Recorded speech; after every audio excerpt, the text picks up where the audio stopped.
So hey guys, so this video will be covering week 9 and week 10 of the course material, along with the two films that we watched for this class.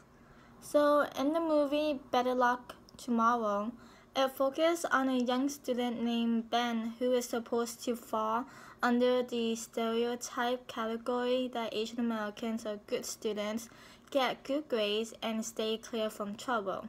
However, this film challenged those overviews by having Ben, the main character, engage in drugs, alcohol, and sex. Being this type of person that most people don't expect Asian Americans to be, kind of challenged the misrepresentation that not all Asian American teenagers, especially boys, that not all of them are geeky, nerdy, or considered a loser. So by showing this film's audience can see a different side to being an Asian American teenager, and what it's like to not fall under this misrepresentation. So in addition, the film Harlem Lee was an inspiration video talking about what it's like to be an Asian American performer in the United States.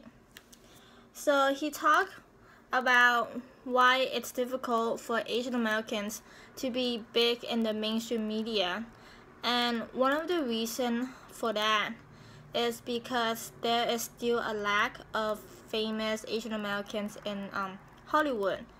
So in one of the scenes, if you recall, he mentioned how he had to change his name to Harlem Lee in order to appeal to the mainstream media, because with his so in one of the scenes he mentioned how he changed his name to Harlem Lee in order to appeal to the mainstream media, because with his Asian name nobody would bother looking him up.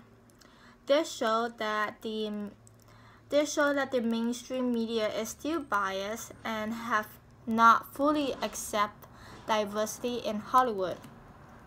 In the reading, A History of Race and Heterosexuality in the movies, Shimishu mentioned that one of the reasons why Asian American men are being cast he mentioned that one of the reasons why Asian American men are not being cast in sex scene is because, quote, mainstream America for the most part gets uncomfortable with seeing Asian men portrayed in a sexual light.